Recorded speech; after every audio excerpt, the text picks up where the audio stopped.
একদিন বনের সব পশুরা খেলা করেছিল আর ফল খাচ্ছিল।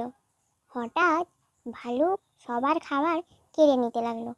সে বলল, আমি সবচেয়ে বড় ও শক্তিশালী, তাই আমি সব খাবো।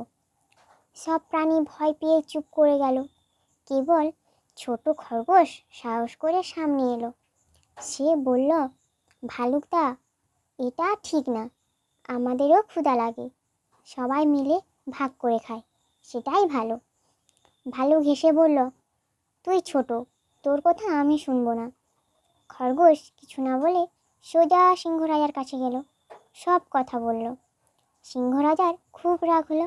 সে বলল, বনে শক্তির চেয়ে বিচার বড়, যে অন্যদের কষ্ট দেয় সে শাস্তি পাবে। সিংহরাজা সব প্রাণীকে ডেকে বলল, ভালুক যদি আবার কারো খাবার নেয় তবে তাকে বনের বাইরে যেতে হবে। ভালুক মাথা নিচু করে বলল, আমি ভুল করেছি, সবাইকে দুঃখিত বলছি, আমি আর কখনো এমন করব না। সবাই খুশি হলো আর খরগোশকে সবাই বাহবা দিল। এই গল্প থেকে আমরা কি শিখলাম? শক্তি থাকলে অন্যকে কষ্ট দেওয়া যায় না, বুদ্ধি ও সাহস দিয়ে অন্যায়ের প্রতিবাদ করতে হয়।